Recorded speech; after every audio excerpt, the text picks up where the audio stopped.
Hey guys, tonight we begin with something ancient yet eternally familiar. Stories, or more specifically, the Greek myths that have echoed through millennia, shaping how we understand heroes, monsters, love, and loss. But tonight we're not here for the Hollywood versions with their dramatic music and CGI battles. We're here for the quiet truths, the gentle whispers of wisdom that have helped humans make sense of existence for thousands of years. So before you settle in for what I hope will be peaceful dreams, take a moment to like the video and subscribe, but only if these stories bring you the same comfort they've brought to countless generations. And let me know in the comments which myths helped you understand something about your own life, or which gods you think you might have gotten along with. It's always fascinating to see how these ancient stories still resonate. Now dim your lights, find your most comfortable position, and let's drift together into the soft, eternal world of Greek mythology. Let's begin with Hestia, the goddess almost everyone forgets, which is ironic, because she was honored first in every prayer, every sacrifice, every beginning.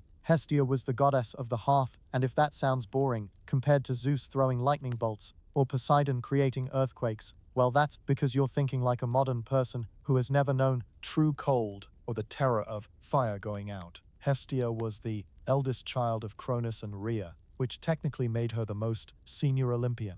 But when Dionysus arrived, and the Olympians needed to keep their number at 12, Hestia quietly gave up her throne. No drama, no cosmic battle, she simply said. She preferred tending the hearth to attending divine politics. She chose peace over power, presence over prominence. The hearth she protected wasn't just fire for warmth, it was the center of home, family, community. In ancient Greece, every home had a sacred hearth that was never allowed to go out. When someone started a new home, they carried fire from their mother's hearth to light their own. When cities established colonies, they carried fire from the mother city's hearth across the sea. Hestia was literally the keeper of continuity, the guardian of the flame that connected generations. She was the only Olympian who never married, never took lovers, never had children. Apollo and Poseidon both courted her, but she asked Zeus to let her remain forever, virgin, forever focused on her sacred duty. Zeus granted this, and in gratitude she received the first portion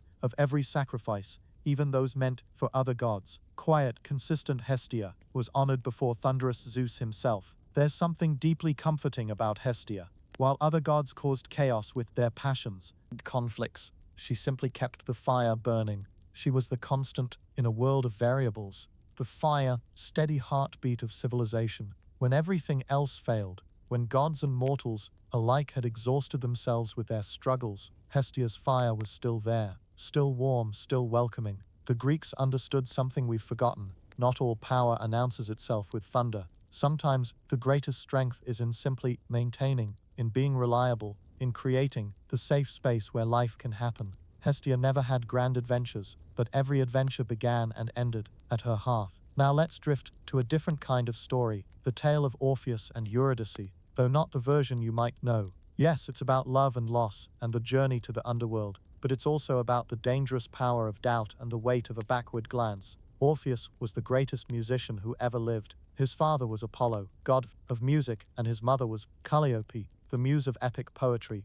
When he played his lyre, wild animals became tame. Trees uprooted themselves to move closer. Stones rolled uphill just to hear better. His music could charm anything with ears and quite a few things without them. He fell in love with Eurydice, a wood nymph whose beauty was matched only by her kindness. Their wedding was blessed by the gods, attended by the muses, celebrated throughout Greece. But the torch at their burnt wedding smoked instead of burning clear, an omen everyone pretended not to notice. On their wedding day, or shortly after, depending on the version you hear, Eurydice was walking through a meadow with her sister nymphs. A shepherd named Aristaeus saw her and was overcome with desire. He chased her, and in her flight, she stepped on a viper hidden in the grass. The snake bit her ankle, and she died within moments, her soul descending to the underworld before Orpheus even knew she was gone. Orpheus's grief was absolute. He played songs so sad that the gods wept. Rivers reversed their flow to hear his lament. The very stones cracked from sorrow. Finally, he decided to do what no living mortal should, journey to the underworld and ask for his wife back. He entered through a cave in Taenarus, playing his lyre as he walked. Cerberus, the three-headed dog, lay down and whimpered at his music. Charon, the ferryman, took him across the Styx for free. tears streaming down his ancient face. The judges of the dead stopped their eternal deliberations to listen. Even the tormented souls in Tartarus had a moment's respite. Sisyphus sat on his rock. Tantalus forgot his hunger. The Danaids rested from their pointless pouring. When Orpheus reached the throne of Hades and Persephone, he played and sang of his love, of the unfairness of a life cut short, of the empty days and sleepless nights without Eurydice. He didn't demand or threaten like other heroes might have. He simply shared his pain through music, and that pain was so pure, so human, that even death himself was moved. Persephone wept. Hades, who had never granted such a request before, found himself agreeing, but there was a condition. There's always a condition in these stories. Orpheus could lead Eurydice back to the world of the living, but he must not look back at her until they both reached the sunlight. If he turned around even once while still in the underworld's shadows, she would be lost forever. Orpheus agreed, eagerly. He began the long walk back, playing his lyre to light the way. Behind him, he heard footsteps, or thought he did. Were those her feet on the stone? Was that her breath in the darkness? The path was long and steep, and doubt began to creep in like water through stone. What if Hades had tricked him? What if those footsteps were just echoes? What if Eurydice wasn't there at all? The silence behind him grew heavier with each step, just as he could see daylight ahead, just as the entrance to the upper world glowed before him. The doubt became unbearable. He turned around. Eurydice was there, just as promised, but still in shadow while he stood in light. She had time to say his name once, maybe twice, before she faded like smoke, pulled back to the underworld. This time, the separation was final. No amount of music would move Hades twice. The ending varies depending on who tells it. Some say Orpheus never played again. Others say he played only sad songs until the Maenads tore him apart for refusing their advances. His head, still singing, floated down the river to the sea, eventually washing up on Lesbos, where it gave prophecies until Apollo, jealous of the attention, finally silenced it. But here's what the story is really about: trust. Orpheus had moved the immovable, convinced death himself to bend the rules. All he had to do was trust, to have faith in what he couldn't see. His doubt, his need to verify, his inability to believe without proof, that's what lost him everything.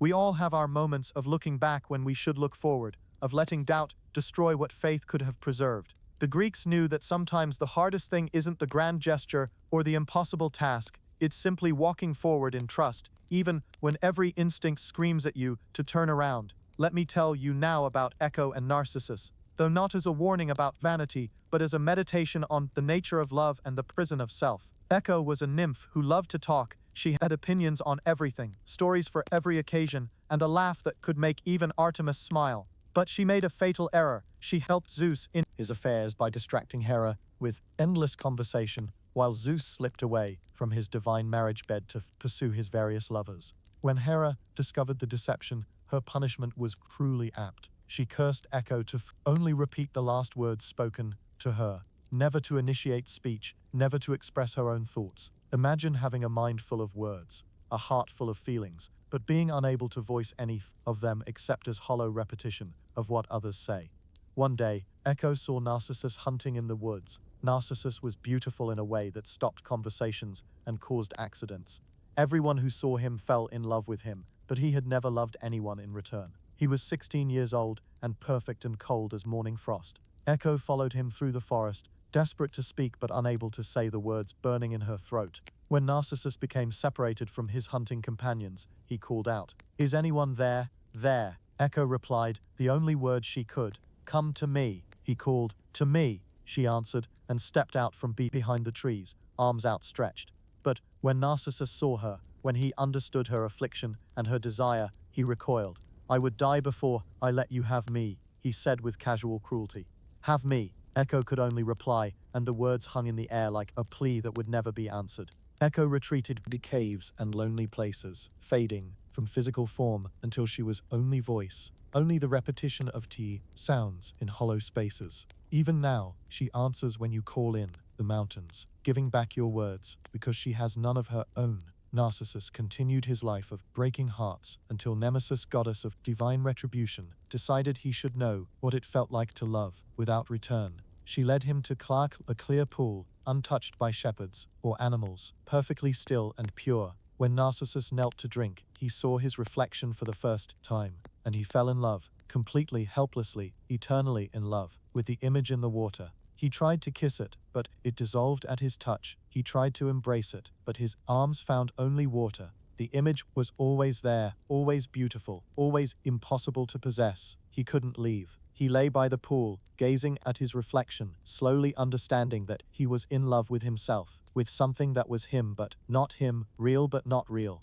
He knew the image would disappear if he looked away, but he couldn't bear not to look. He wasted away there, dying of a love that could never be consummated because it was hollow at its core. Where his body lay, a flower grew, the narcissus, which blooms by water and bends its head to see its own reflection, forever caught in the same loop of self-regard. But here's what often gets missed in this story. Both Echo and Narcissus are trapped in isolation. Echo can only reflect others' words. Narcissus can only see his own reflection. Neither can truly connect with another person. Echo loses her voice. Narcissus loses himself to his own image. Both are condemned to a kind of loneliness that comes from being unable to bridge the gap between self and other. The story isn't just about vanity or unrequited love. It's about the human need for genuine connection and what happens when that connection becomes impossible, whether because we can only repeat what others say, never speaking our truth, or because we're so trapped in our own image that we can't see past ourselves to another person. Now let's visit with Demeter and Persephone and the creation of seasons, but also about a mother's love and the necessity of letting go. Demeter was the goddess of grain, of harvest, of all things that grow from the earth. She had one daughter, Persephone, also called Cora, which simply means maiden. They were inseparable, mother and daughter, working together to make the world bloom and fruit and feed humanity. Persephone was gathering flowers in a meadow. The Narcissus actually placed a paw in there by Zeus as a trap. When she reached for the beautiful bloom, the earth cracked open and Hades emerged in his black chariot, pulled by night-dark horses. He grabbed Persephone and disappeared back into the earth before anyone could react. Only Helios, the sun, and Hecate, goddess of crossroads, witnessed the abduction. Demeter searched everywhere for her daughter. For 9 days and nights, she wandered the earth with torches, not eating, not drinking, not bathing, just searching and calling. On the 10th day, Hecate told her she had heard Persephone cry out, and together they went to Helios, who sees all. He told Demeter the truth. Zeus had given permission for Hades to take Persephone as his queen. Demeter's grief transformed into rage. She abandoned Olympus and wandered the earth in the form of an old woman. She came to Eleusis, where the royal family took her in as a nurse for their baby prince. In gratitude for their kindness, she began to make the baby immortal by placing him in the fire each night to burn away his mortality. But the queen saw this and screamed in terror, breaking the spell. Demeter revealed herself in her divine form and demanded a temple be built at Eleusis. Then she sat in that temple and did nothing. She withdrew her power from the earth. Nothing grew, seeds didn't sprout, grain didn't ripen. The earth became barren, and humanity began to starve. This wasn't a tantrum. This was a mother's grief made manifest. The world without Persephone was dead to Demeter, so she made the world reflect her inner landscape, barren, cold, lifeless. The gods tried to convince her to relent. They sent gifts, made promises, offered honors, but Demeter wanted only one thing, her daughter back. Finally, Zeus had to act, because humanity was dying and dead. Humans can't make sacrifices to the gods. He sent Hermes to the underworld to retrieve Persephone. Hades agreed to let Persephone go, but as she was leaving, he offered her pomegranate seeds. She ate them, some say 4, some say 6, some say 7. It doesn't matter how many. What matters is that she ate the food of the dead, which bound her to the underworld. A compromise was reached. Persephone would spend part of the year with her mother and part with her husband. When she was above ground, Demeter rejoiced, and the world bloomed, spring and summer. When she returned to the underworld, Demeter grieved and the world went dormant, autumn and winter. But here's the deeper truth of this story. Persephone wasn't the same maiden who picked flowers. She was now queen of the underworld, Hades' equal, judge of the dead. She had eaten the pomegranate seeds knowingly. Some versions suggest she chose to bind herself to both worlds, and Demeter had to accept that her daughter was no longer just hers. Every parent faces this moment when their child becomes someone else's partner, when the primary bond shifts. The seasons aren't just about grief and reunion, they're about the rhythm of holding tight and letting go, about love that has to change form to survive. The Eleusinian mysteries, the secret religious rites based on this myth, promised initiates a blessed afterlife. We don't know exactly what happened in those ceremonies because initiates kept the secret for over 1,000 years. But we know they had something to do with grain, with death and rebirth, with the promise that like seeds in the dark earth, we too might transform and rise again. Now, let's talk about Prometheus, though not as the simple hero who stole fire, but as a meditation on foresight, sacrifice, and the price of human advancement. Prometheus, whose name means forethought, was a Titan, not an Olympian. He and his brother Epimetheus, afterthought, were spared when Zeus overthrew the Titans because Prometheus had the wisdom to side with the winners. But Prometheus never forgot that he was older than Zeus, that he had witnessed the birth of these new gods who now ruled everything. When it came time to populate the earth with creatures, Epimetheus was given the task of distributing qualities: strength, speed, flight, fur for warmth, shells for protection. But Epimetheus, true to his name, didn't think ahead and gave everything away to the animals, leaving humans naked, weak, and defenseless. Prometheus took pity on humanity. Some say he actually created humans from clay and water, breathing life into them with stolen divine fire. Others say he simply saw these helpless creatures and decided to help. Either way, he became humanity's benefactor. First, he taught Zeus a lesson about sacrifice. When it came time to decide what part of animals should be offered to gods and what part humans could keep, Prometheus created two piles from a slaughtered ox. One had all the good meat hidden under the ugly stomach lining. The other had bare bones, wrapped in appealing, glistening fat. Zeus, either fooled or playing along with the trick to have an excuse for what came next, chose the bones and fat. From then on, humans kept the meat and offered bones and fat to the gods. Zeus was furious at the deception and took fire away from humanity as punishment. But Prometheus climbed to Olympus and stole fire back, hiding it in a fennel stalk. He gave it to humanity along with knowledge: how to work metal, how to navigate by stars, how to domesticate animals, how to use herbs for medicine, mathematics, writing, all the arts and sciences. He gave it to humanity along with knowledge: how to work metal, how to navigate by stars, how to domesticate animals, how to use herbs for medicine, mathematics, writing, all the arts and sciences. He gave humans everything they needed to not just survive, but to build civilizations. Zeus's punishment was eternal and terrible. Prometheus was chained to a rock in the Caucasus Mountains. Each day, an eagle, Zeus's own symbol, would tear open his stomach and eat his liver. Each night, because Prometheus was immortal, the liver would grow back. The next day, the eagle would return. This continued for thousands of years. But here's what's remarkable. Prometheus knew this would happen. His name means forethought, remember? He could see the future. He knew Zeus would punish him. He knew about the eagle, the chains, the daily agony. And he stole fire anyway. During his torment, Prometheus had one piece of information Zeus desperately wanted: the identity of the woman whose son would overthrow Zeus. Prometheus knew but wouldn't tell, even under torture. He held that knowledge for thousands of years, until finally, Heracles, with Zeus's permission, killed the eagle and freed Prometheus. In exchange, Prometheus revealed the prophecy, allowing Zeus to avoid his fate. Prometheus represents the part of consciousness that sees consequences but acts anyway, because it's right. He's every person who speaks truth to power, knowing they'll suffer for it. He's every parent who sacrifices for their children's future. He's everyone who pays a personal price for collective advancement. The Greeks understood that progress has a price, that knowledge can be painful, that foresight includes seeing your own suffering and choosing to endure it anyway. Prometheus didn't just give us fire, he gave us the example of choosing humanity's welfare over personal comfort, even when you can see exactly what that choice will cost. Let's drift now to the story of Pygmalion, but not as a tale about a man who falls in love with a statue.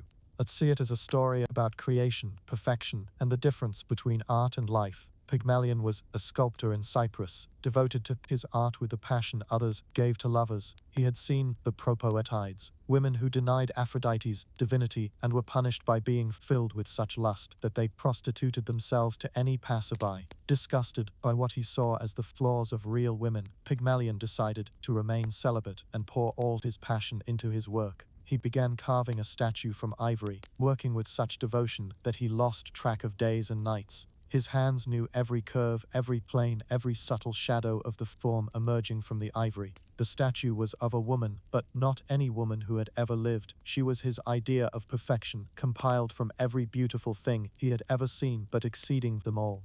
When he finished, the statue was so lifelike that you expected to see her breathe. Her skin seemed soft, despite being ivory. Her eyes seemed about to blink. Her lips seemed about to part in speech. Pygmalion had created something beyond art. He had created an ideal. And then he fell in love with his own creation. He brought the statue gifts, shells, smooth pebbles, little birds, flowers, amber, pretty clothes. He put rings on her fingers and necklaces around her throat. He laid her on soft purple cloth and called her his bedfellow. He kissed her cold lips and imagined they responded. He was in love with something that could never love him back, perfect precisely because it couldn't disappoint him by being real. The festival of Aphrodite came, and Pygmalion made offerings at her altar. He wanted to pray for a wife like his ivory maiden, but shame stopped him. Instead, he prayed for a wife similar to his creation.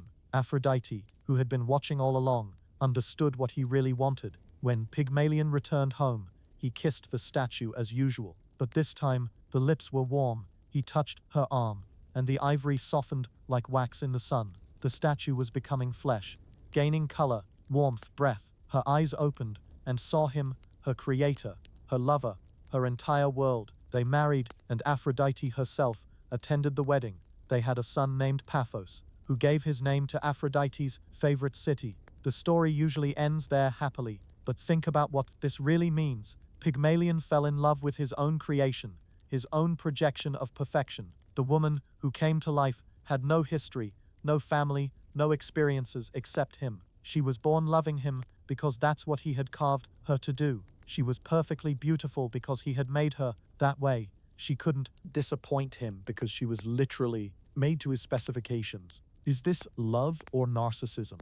Is Pygmalion in love with another person or with his own artistic vision? The woman, often called Galatea, though Ovid never names her, has no voice in the story. We don't know her thoughts, her feelings, whether she chose to love Pygmalion or was created with that love already installed. The story makes us ask, when we fall in love, are we loving the real person or our idealized version of them? Are we all Pygmalions trying to shape others into our perfect vision? And Viconzie, are we all also Galateas, being shaped by someone else's desires, coming to life only when we match their ideal? Now let me tell you about Atalanta, a woman who refused to be anyone's Galatea, who insisted on being the hero of her own story even when the world wanted her to be a supporting character in someone else's. Atalanta was born to a father who wanted only sons. When he saw she was a girl, he ordered her exposed on a mountaintop to die. But a she-bear sent by Artemis found and nursed the baby. Hunters eventually discovered her and raised her, teaching her everything they would have taught a son. She grew up to be faster than any man, a better archer than most, and absolutely uninterested in marriage. She dedicated herself to Artemis, goddess of the hunt and virginity. When the Caledonian boar ravaged the countryside, a monster sent by Artemis because the king forgot to honor her, Atalanta joined the hunt alongside the greatest heroes of Greece. The other hunters weren't happy about a woman joining them. But when Atalanta drew first blood, wounding the boar and allowing Meleager to deliver the killing blow, even they had to acknowledge her skill. Meleager, who had fallen in love with her, gave her the boar's hide as a prize, which started a fight that ended with multiple deaths, including eventually Meleager himself. Atalanta also sailed with the Argonauts, wrestled Peleus, Achilles' father, and won, and generally proved that she could match or exceed any male hero.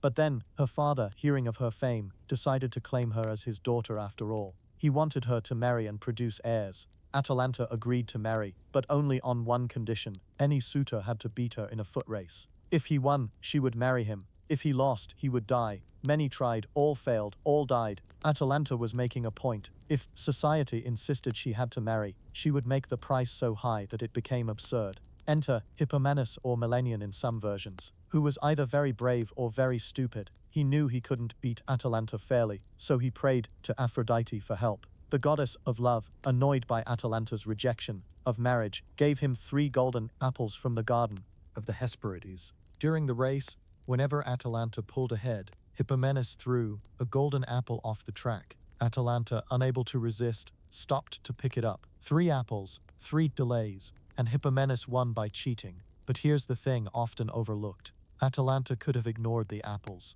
She was smart enough to know it was a trick. Some versions suggest she chose to lose, that she had come to love Hippomenes for his cleverness or courage. She chose her defeat, which made it not a defeat at all, but a different kind of victory. The story doesn't end happily. Hippomenes forgot to thank Aphrodite for her help, so the goddess filled both him and Atalanta with lust while they were in a sacred temple. As punishment for this sacrilege, they were turned into lions, which the Greeks believed couldn't mate with each other, condemning them to eternal separation despite being always together. Atalanta's story is about a woman trying to exist on her own terms in a world that insists on different terms. She excels by male standards but is still forced into female roles. She sets impossible conditions to maintain autonomy but is defeated by divine intervention. Even her punishment, transformation into a lion, seems almost like a twisted gift, freeing her from human society's expectations.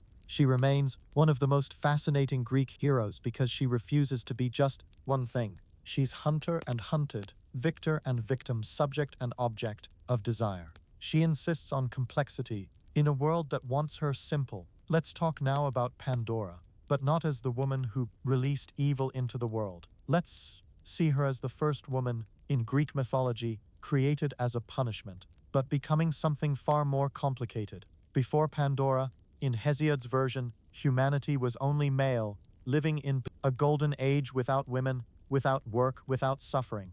They reproduced somehow, the myths are vague on this point, and lived simple, peaceful lives. Then Prometheus stole fire, and Zeus decided humanity needed to be punished. His punishment was woman, specifically Pandora, whose name means either all gifted or all giving, depending on how you read it. Zeus ordered Hephaestus to craft her from clay, and each god gave her a gift. Aphrodite gave her beauty and desire. Athena taught her weaving and crafts. Hermes gave her cunning and lies. They made her irresistible and dangerous. In equal measure, she was given to Epimetheus, Prometheus's brother, as a bride. Prometheus had warned his brother never to accept gifts from Zeus, but Epimetheus, whose name means afterthought, only remembered this warning after he had already accepted Pandora. Pandora came with a dowry, a jar, not a box. That's a renaissance containing all the evils of the punishment's Spolfon world. Some say Zeus told her never to open it, knowing curiosity would compel her.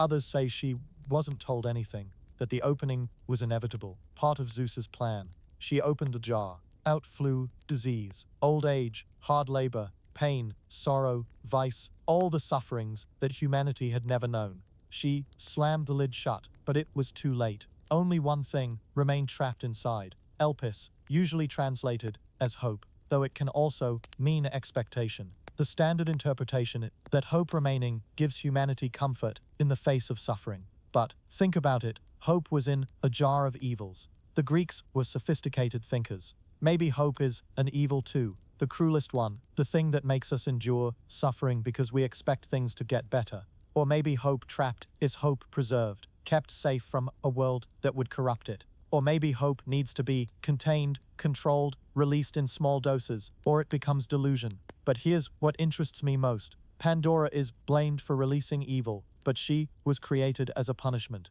She didn't ask to be made. She didn't ask to be given to Epimetheus. She didn't put evils in the jar. She was Zeus's weapon against humanity, crafted for a purpose, then blamed for fulfilling that purpose. She's the first woman in a world of men, created not born, artificial, not natural. She has no mother, no childhood, no experiences before becoming Epimetheus's wife. She's like Galatea but worse, created specifically to cause harm. given qualities designed to make her dangerous. Yet she becomes the mother of the human race. She and Epimetheus have Hera, who marries Deucalion, Prometheus's son, and when Zeus floods the world, they're the only survivors, repopulating Earth by throwing stones that become people.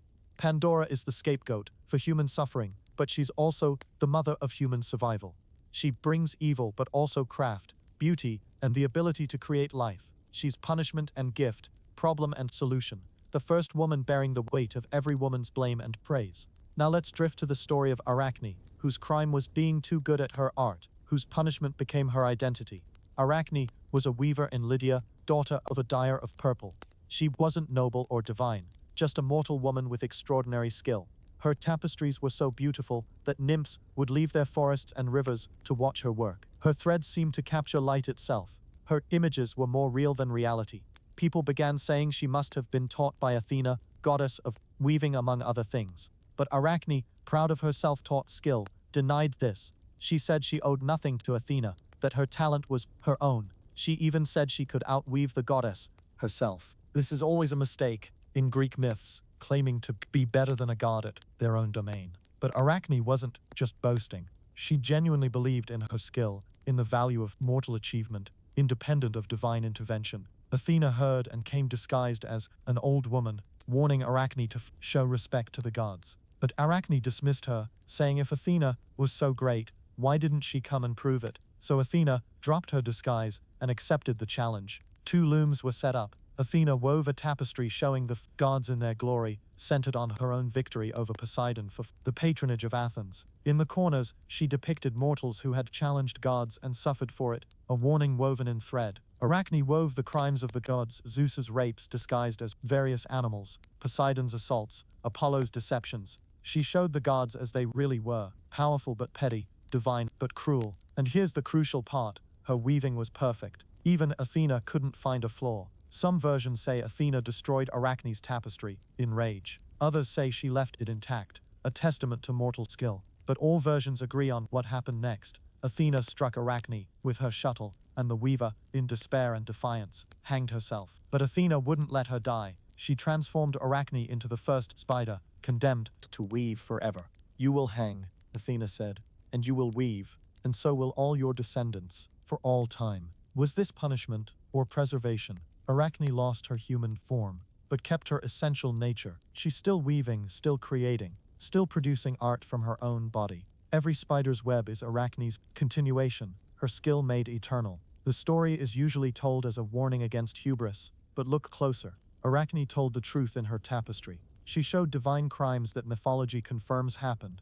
Her punishment wasn't for lying but for revealing truth, too beautifully to deny. She was punished for being right, and she never apologized, even facing a goddess, even knowing the consequences. Arachne insisted on her truth, her skill, her right to create without divine approval. She chose death over submission, and, even transformed, she continues her work. Every spider's web is a small rebellion, a perfect pattern created without divine intervention, beauty for its own sake, lasting only until the next wind or rain, then rebuilt again. Arachne weaves still, in every corner, in every garden, reminding us that art persists even when the artist is transformed beyond recognition. Let me tell you now about Sisyphus, though not as a story of futility, but as a meditation on finding meaning in repetition. Sisyphus was the king of Corinth, clever enough to trick gods twice. First, when Zeus abducted the river god Asopus's daughter, Sisyphus witnessed it and traded the information for an eternal spring for his city. Zeus sent Death, Thanatos, to chain Sisyphus, but the king tricked Death into demonstrating how the chains worked, then locked Death up instead. With Death chained, nobody could die. The old suffered without release, the wounded couldn't escape their pain, and Ares complained that war was no fun if nobody died. Zeus had to send Ares to free Death and drag Sisyphus to the underworld. But Sisyphus had another trick. He told his wife not to perform burial rites for him. Then he complained to Persephone that his wife was disrespecting the dead by not giving him proper burial. Persephone, appalled, let him return to the living to punish his wife. Of course, once back among the living, Sisyphus refused to return. He lived many more years until Death finally came for him a third time. His punishment in the underworld was to push a boulder up a mountain. Just before reaching the peak, the boulder would roll back down, and he would have to start again, forever. Albert Camus wrote that we must imagine Sisyphus happy, and I think the Greeks might have agreed, though for different reasons. Sisyphus loved life so much he tricked death twice to keep living. His punishment is eternal life, just not the kind he wanted. He's still acting, still moving, still existing. But think about what Sisyphus has that the rest of the dead don't: purpose. Every day he knows exactly what he must do. Push the rock. When it rolls down, push it again. There's no uncertainty, no choice paralysis, no wondering what to do with his time. The task is clear, eternal, and entirely his. And think about this. Sisyphus knows the rock will roll down. He's not hoping this time will be different. He's not disappointed when it falls. The falling is part of the cycle, as necessary as the pushing. He can find rhythm in it, meditation in it, perhaps even peace in it. Every human task is Sisyphean when you think about it. We eat knowing we'll be hungry again. We sleep knowing we'll be tired again. We clean knowing things will get dirty again. We live knowing we'll die. The repetition isn't the punishment, it's the nature of existence. Sisyphus's real punishment might not be the eternal repetition, but the eternal consciousness of it. He can't forget, can't zone out, can't pretend the task has meaning beyond itself. He must be fully present with the absurdity of his action. And maybe that's not a punishment, but a gift, to be forever free from the illusion that any task has ultimate meaning, to find meaning in the task itself. Now let's consider Tantalus, whose punishment gave us the word tantalize, but whose crime was perhaps the most human of all, wanting to be equal to the Pont gods. Tantalus was beloved by the Pont gods, invited to dine on Olympus, sharing nectar and ambrosia with Zeus himself, but proximity to divinity made him forget his mortality. Different versions give different crimes. He stole ambrosia to share with humans. He revealed divine secrets. Or, most horribly, he tested the gods' omniscience by serving them his own son Pelops' dinner. His punishment was eternal hunger and thirst. He stands in a pool of water that recedes when he bends to drink. Above him hang fruit trees that raise their branches when he reaches for food. He's surrounded by what he needs, but can never quite reach it. But here's what's often missed. Tantalus can see the water, smell the fruit. His senses work perfectly. He can experience his desire fully. In a way, he's more alive than the other shades in the underworld who drift without desire, without hope, without feeling. His torture keeps him present, aware, yearning. The punishment fits the crime perfectly. He wanted to transcend human limitations, to make humans equal to gods. Now he's eternally human, eternally limited, eternally aware of what he cannot have. He wanted to eliminate the gap between mortal and divine. Now he lives forever in that gap. We're all Tantalus in some way, aren't we? We can conceive of perfection but can't achieve it. We can imagine immortality but can't attain it. We reach for things just beyond our grasp. Perfect love, complete understanding, absolute truth. The reaching defines us as much as the failure to grasp. Let me tell you about Cassandra, cursed with the cruelest gift, being right when no one believes you. Cassandra was a princess of Troy, beautiful enough that Apollo fell in love with her. He offered her the gift of prophecy in exchange for her affection.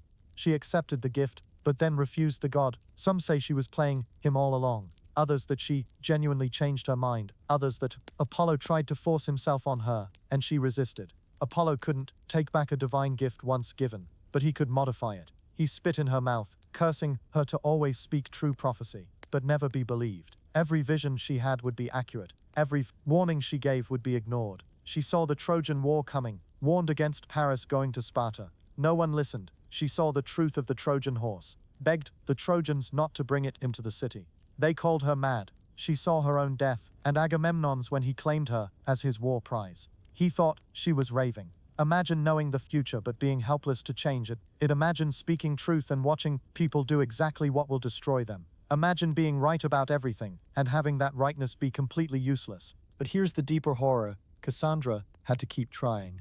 Even knowing she wouldn't be believed, she had to warn people. The gift of prophecy came with the compulsion to speak it. She couldn't stay silent and let fate unfold. She had to participate in the tragedy by futilely trying to prevent it. We dismiss Cassandras as doomsayers, as hysterical, as overreacting.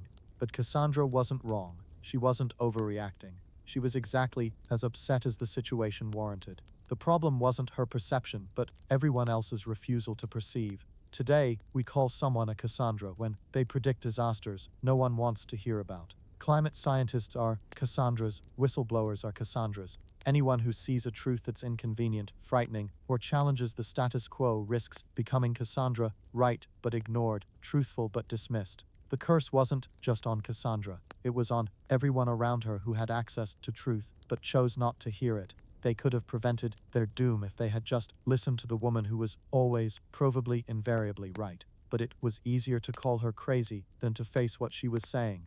Now let me share the story of Tereus, who lived as both man and woman, who saw too much and was blind, who told truth because he had nothing left to lose. Tereus came upon two snakes mating and struck them with his staff, killing the female.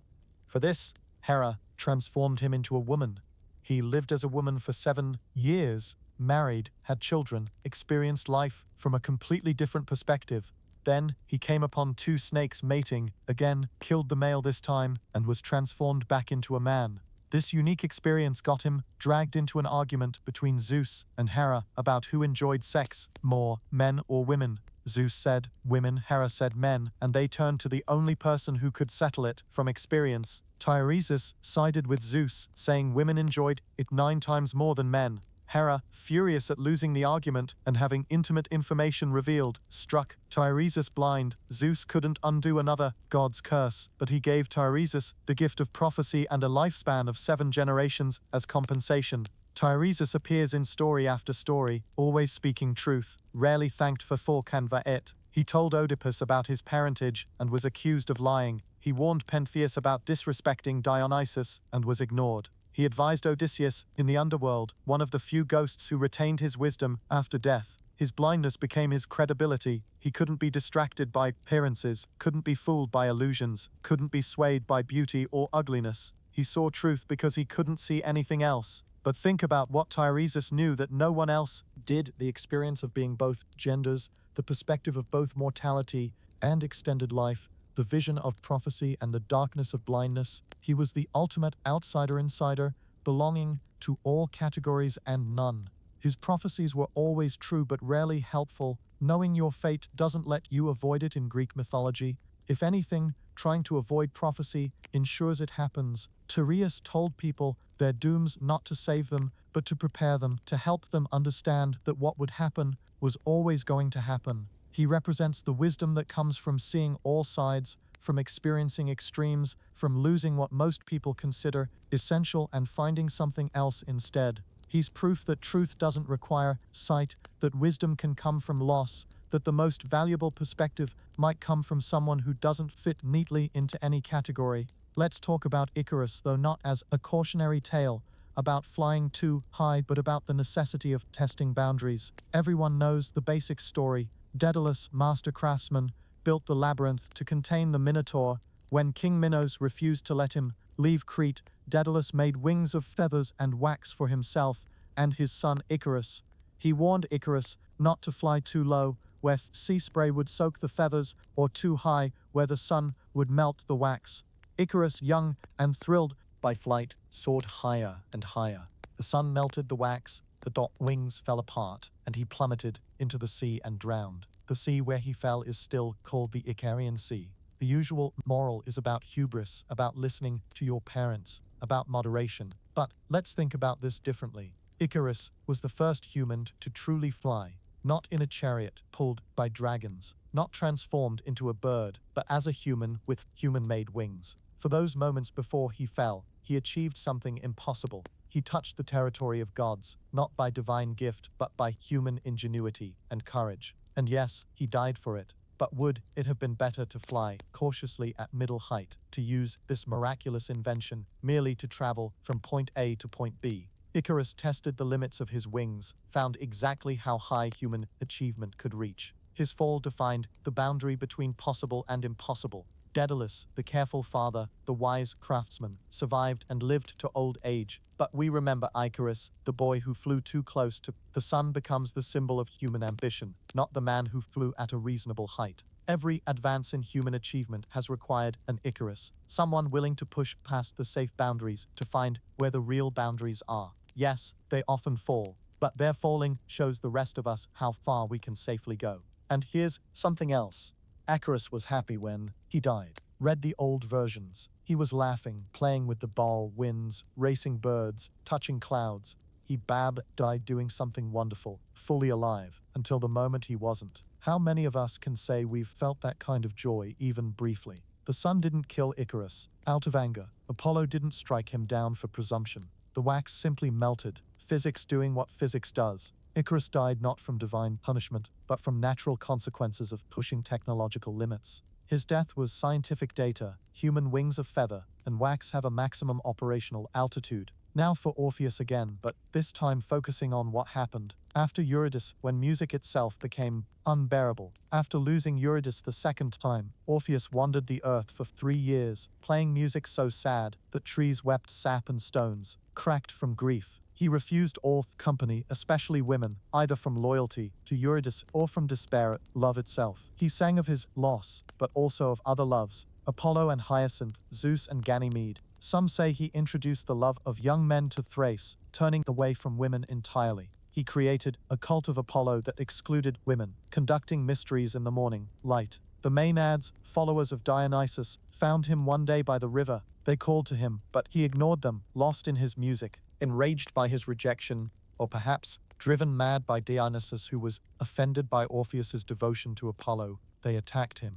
At first, they threw stones and sticks, but his music was so beautiful that the weapons refused to strike him, falling harmless at his feet. So the Maenads screamed, creating a cacophony that drowned out his music. Without his music's protection, the stones found their mark. They tore him apart with their bare hands, scattering his limbs. His head and lyre floated down the Hebrus River, still singing. The Hid continued to sing as it drifted to the sea, across to Lesbos, where it lodged in a cave and gave prophecies until Apollo, jealous that Orpheus's oracle was becoming more popular than his own, finally silenced it. The Muses gathered his scattered limbs and buried them. His lyre was placed among the stars. Some say his soul finally reunited with Eurydice in the underworld, where they walk together now, he following, she leading, and they can look back at each other as much as they want. But think about this. Orpheus could have lived. He could have taken another lover, started another life, used his music for joy instead of grief. But he chose to remain in his sorrow, to make his art from his pain,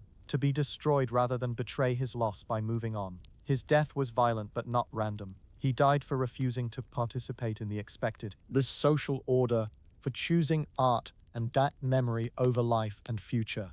The Maenads didn't kill him for being sad, but for being separately sad, for refusing to join their communal ecstasy. And yet his music survived his dismemberment. Even torn apart, he kept singing. Even dead, he gave prophecy. The destruction of his body couldn't destroy what he had created. The songs he sang, the music he played, outlasted both his life and his death. Let's speak of Perseus, but not as a hero's journey.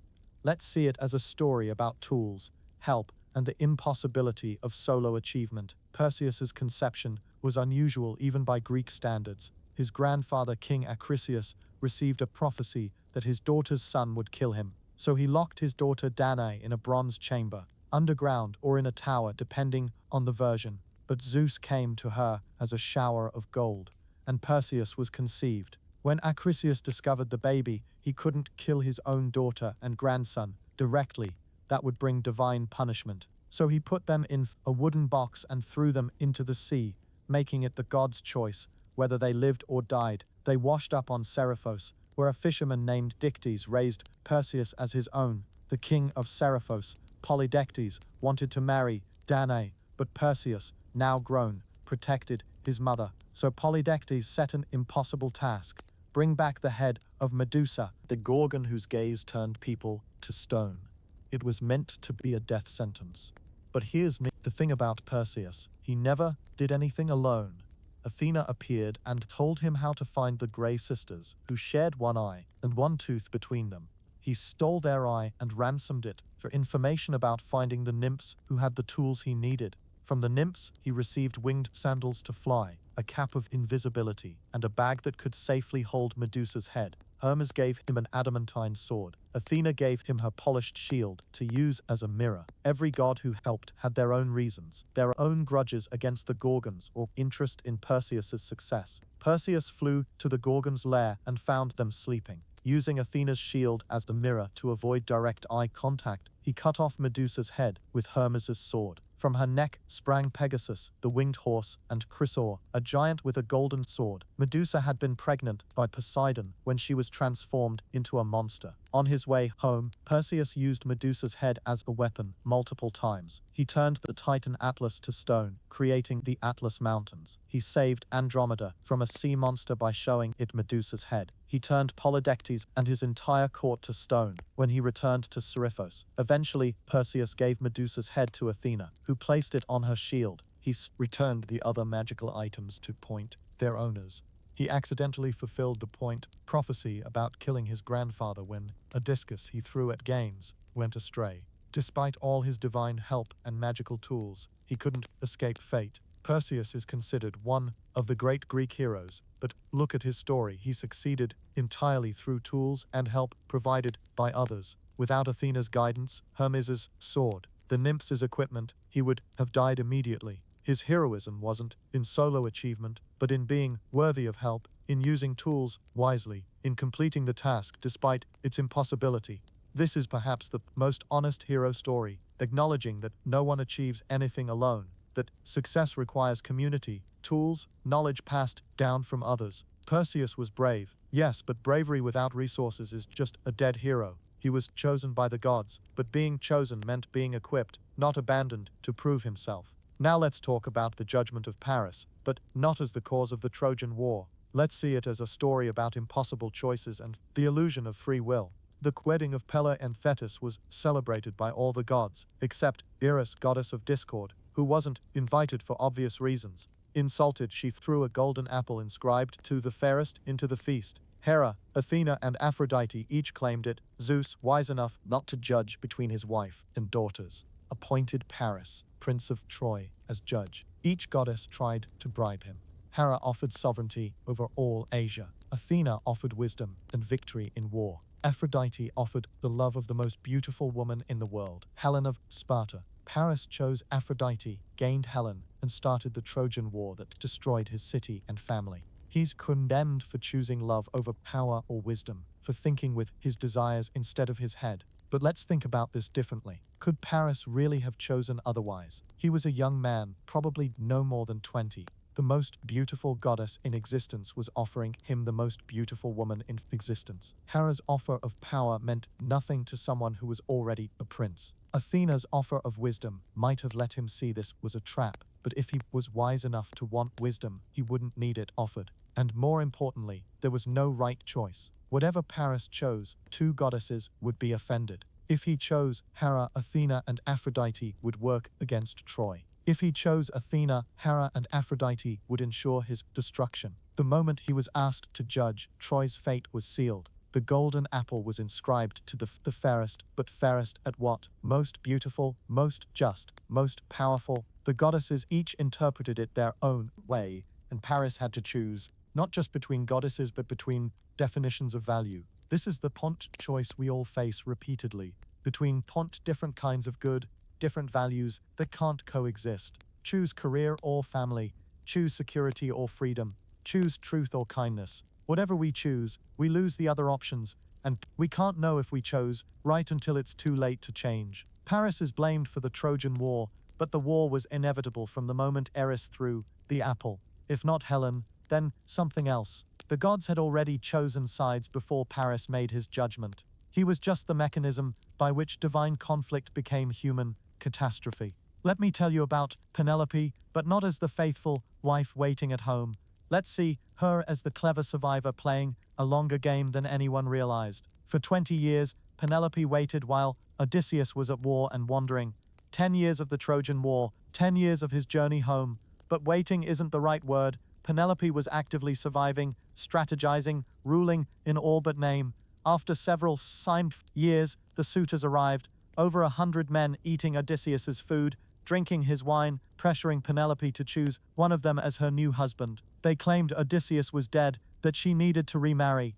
The kingdom needed a king, they said, though what they wanted was the kingdom itself. Penelope couldn't refuse them directly. She was one woman against 100 men, but she couldn't accept them. either. She believed Odysseus lived, or at least chose to act as if she did. So she wove her own kind of web. She said she would choose a Partus suitor after she finished weaving a funeral shroud for Odysseus's father, Laertes. Each day she wove, and each night she unwove what she had created, buying time with thread. She did this for 3 years until a servant betrayed her secret. But think about what this really means. Penelope spent 3 years creating and destroying the same piece of work. Sisyphean labor that she chose. Each night she unmade her day's work, literally deconstructing time, refusing to let the future arrive. When the suitors discovered her trick, she found other delays. She proposed contests, made religious obligations, insisted on proper ceremonies.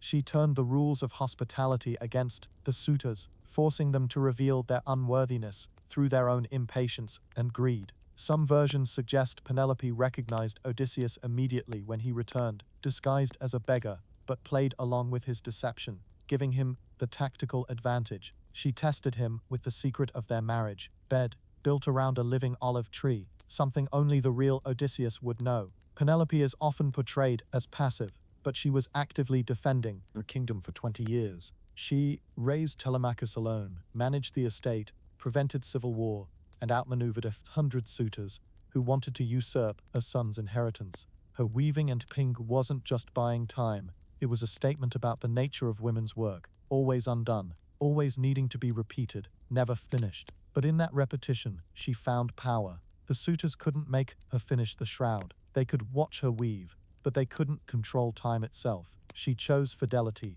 but it was an active choice, renewed each day, each night as she unpicked her work. She could have remarried at any time, ended her ordeal, chosen an easier path. Her loyalty wasn't passive waiting, but active resistance. Penelope and Odysseus were well matched. Both survived through cleverness rather than strength, through endurance rather than direct confrontation. Both wore disguises, told lies, played longer games than their opponents realized were being played. Her story shows that sometimes the greatest courage isn't in dramatic action, but in patient resistance, in refusing to accept a false ending to your story, in unweaving today what you'll weave again tomorrow, because the alternative is surrender. Now let's talk about Medea, not as a villain but as a woman who gave everything and lost everything, who became monstrous in response to monstrosity. Medea was a princess of Colchis, granddaughter of the sun god Helios, skilled in magic and herbs. When Jason arrived seeking the golden fleece, Eros shot her with an arrow at Aphrodite's request,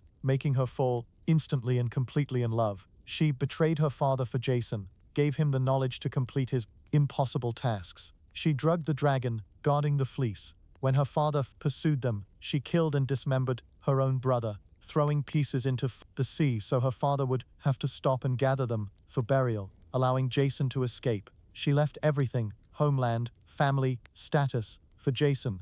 In return, he promised eternal fidelity, swearing by all the gods. She used her magic to help him repeatedly, even rejuvenating his father by boiling him with special herbs. Though when Peleus's daughters tried the same thing without Medea's herbs, they just boiled their father to death, which was Medea's plan all along. They had children together, lived as exiles, but together. Then Jason decided to marry the princess of Corinth for political advantage. He told Medea it was for their children's sake, to give them legitimate status and royal connections. He said she could stay as his mistress, that nothing really had to change except legally. Medea's rage was cosmic. She sent the princess a wedding gift, a dress that burst into flames when worn, killing both the princess and her father when he tried to save her.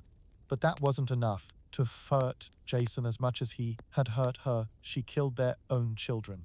This is the part that makes Medea irredeemable in most eyes. But consider what her options were. As a foreign woman, a Fantalang, a Peel, known sorceress, abandoned by her husband, she had no protection, no status, no future. Her children would be slaves or worse. By killing them, she maintained control over their fate and denied Jason his legacy. She escaped in a chariot pulled by dragons sent by her grandfather Helios, taking the children's bodies with her so Jason couldn't even bury them properly. She flew to Athens where she married King Aegeus and had another son, though she was eventually driven out for trying to poison Theseus. Medea is terrifying because she shows what happens when someone with power is pushed beyond all limits. She had given up everything for love only to have that love betrayed for political convenience. She had the power to destroy those who wronged her, and she used it absolutely. But she's also tragic because every monstrous act she committed was in service of or response to love. She betrayed her family for Jason, killed for Jason, saved Jason repeatedly. When he betrayed her, she turned that same absolute intensity toward destruction. She represents the fear of feminine rage of what happens when women who have been wronged have the power to respond. But she also represents the cost of that rage. She destroyed her enemies, but also herself, becoming the monster others claimed she always was. Let's now talk about Daedalus beyond Icarus, the genius whose every creation led to tragedy. Daedalus was the greatest craftsman of the age, inventor, architect, sculptor. But his nephew and apprentice, Perdix, showed signs of surpassing him. When Perdix invented the saw by copying a fish's spine, Daedalus pushed him off the Acropolis in jealous rage. Athena transformed Perdix into a partridge as he fell, saving his life. But Daedalus was exiled for attempted murder. He fled to Crete where King Minos welcomed him. There, Daedalus built wonderful things, dancing grounds for Ariadne, articulated statues, so lifelike they had to be tied down to prevent them from walking away. But his greatest creation for Minos was also his worst, the labyrinth. The labyrinth was built to contain the Minotaur, the half-bull, half-human offspring of Minos' wife, Pasiphae, and a sacred bull. But here's the thing, Daedalus had enabled that union too. Pasiphae, cursed with lust for a bull, had commissioned Daedalus to build her a hollow wooden cow, so she could consummate her desire. He built it, she used it, the Minotaur was conceived. So Daedalus created the problem and the solution, the monster and its prison. The labyrinth was so complex that Daedalus himself barely escaped after building it. He had created something that even he, its creator, could hardly control. When Theseus came to kill the Minotaur, it was Daedalus who advised Ariadne to give him thread to find his way out. Again, Daedalus undid his own creation, solved his own puzzle. But this betrayal of Minos led to his imprisonment. The wings he built to escape were his most human creation, the attempt to transcend human limitation through human ingenuity. They worked, but they killed his son. Daedalus flew on to Sicily, carrying the weight of Icarus's death, the culmination of a lifetime of creations that destroyed. In Sicily, he continued creating. When Minos came hunting him, Daedalus killed him with a contraption that poured boiling water through the palace plumbing. Even his final creation was deadly, turning the basic necessity of bathing into murder. Daedalus represents the dark side of innovation. Every solution creates new problems. Every invention has unintended consequences. He could create anything, but couldn't foresee or control what his creations would do. The labyrinth confuses, the wings melt, the wooden cow enables monstrosity. He's the Thorpuff Easthelm's full the brilliant mind that solves immediate problems without considering long-term consequences, that builds because it can without asking if it should. Every tragedy in his life came from his own creations turned against their purpose or achieving their purpose too well. Let me tell you about Niobe, whose pride in her children led to losing them all, but also about a mother's love that literally petrified from grief. Niobe was queen of Thebes, blessed with 14 children, 7 sons and 7 daughters, the Niobides. They were beautiful, talented, the pride of the kingdom. Niobe's happiness in them was complete, too complete. During a festival honoring Leto, mother of Apollo and Artemis, Niobe made a fatal comparison. Why should they worship Leto, who had only 2 children, when she, Niobe, had 14? She was 7 times more blessed, 7 times more worthy of worship. Even if she lost half her children, she'd still have more than Leto. That last statement was prophetic. Leto, insulted, sent her 2 children to deliver justice. Apollo killed all 7 sons with his arrows as they exercised in the gymnasium. Artemis killed all 7 daughters as they mourned their brothers.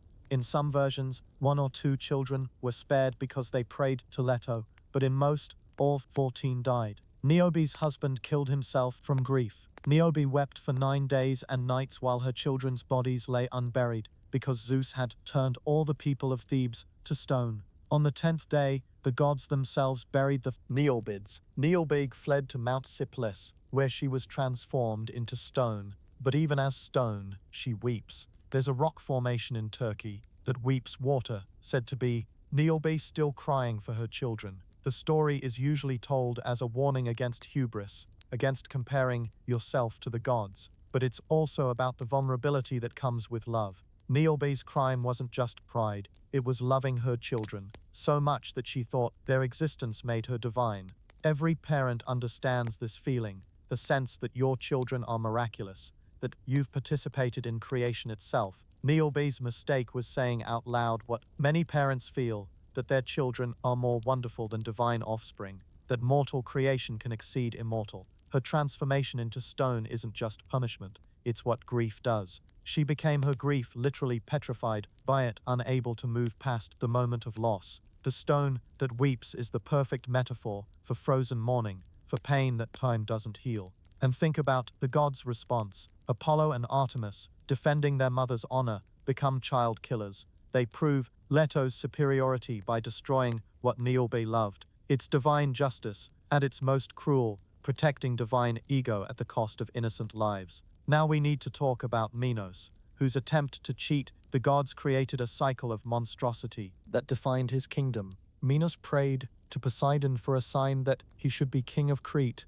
Poseidon sent a beautiful white bull from the sea, with the understanding that Minos would sacrifice it back to him. But the bull was so magnificent that Minos kept it for breeding and sacrificed a lesser bull instead. Poseidon's punishment was poetic. He made Minos' wife Pasiphae fall in love with the bull. The bull, Minotaur, that resulted was Minos' shame, made flesh, proof of his deception, visible in monstrous form. He had wanted to keep the beautiful bull. Now he had to keep its horrible offspring. The labyrinth Minos commissioned to hide the Minotaur became Crete's defining structure. The tribute of 7 youths and 7 maidens from Athens every 9 years or annually, depending on the version, to feed the pole. Minotaur made Crete both powerful and monstrous. But Minos was also a just king, so renowned for his fairness, that after death he became a judge in the underworld. This duality, the just king who created injustice, the lawgiver who broke divine law, defines him.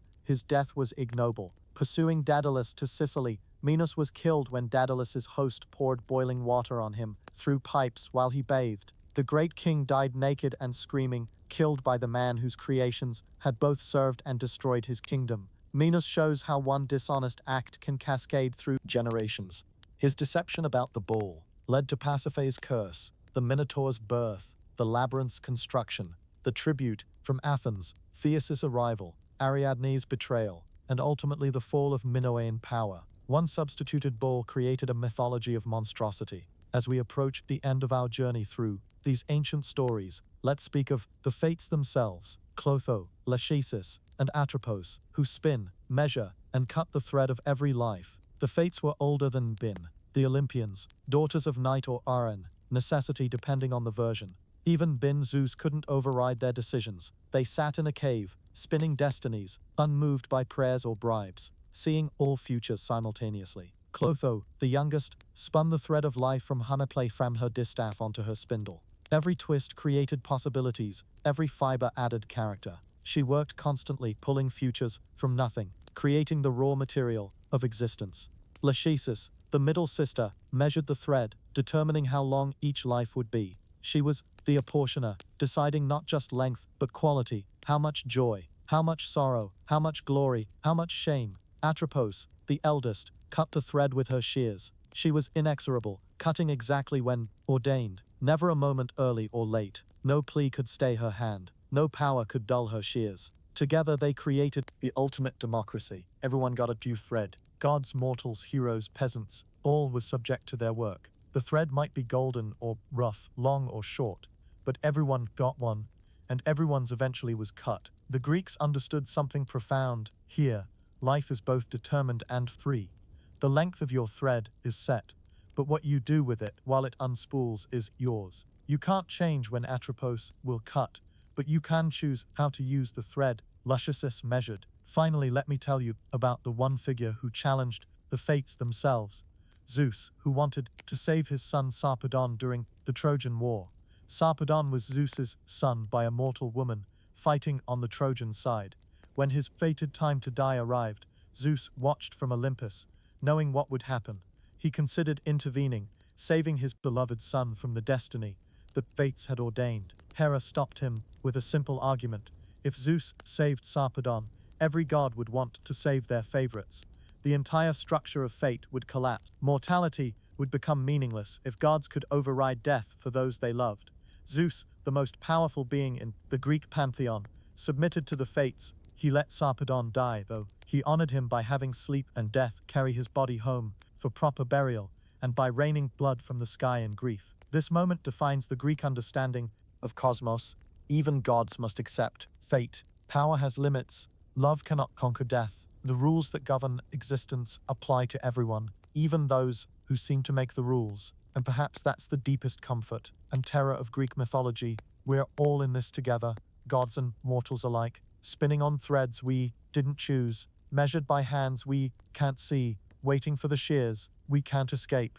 But between the spinning and the cutting, we live, we choose, we love, we lose, we tell stories that outlast the thread itself. These myths aren't just ancient stories, they're patterns that repeat in every human life: the loss of love, the price of knowledge, the weight of choice, the certainty of death. The Greeks gave these patterns names and faces, making them bearable by making them beautiful. So as you drift towards sleep, remember that you're part of this ancient tradition. Your thread is being spun, measured, and someday will be cut. But right now, in this moment, you're alive, listening to stories that have comforted and terrified humans for thousands of years. The gods may be sleeping, or dead, or transformed into psychological concepts, but the stories remain. They tell us we're not alone in our suffering, our joy, our confusion about what it means to be human. Someone 3,000 years ago felt what you feel, feared what you fear, loved and lost, and wondered why.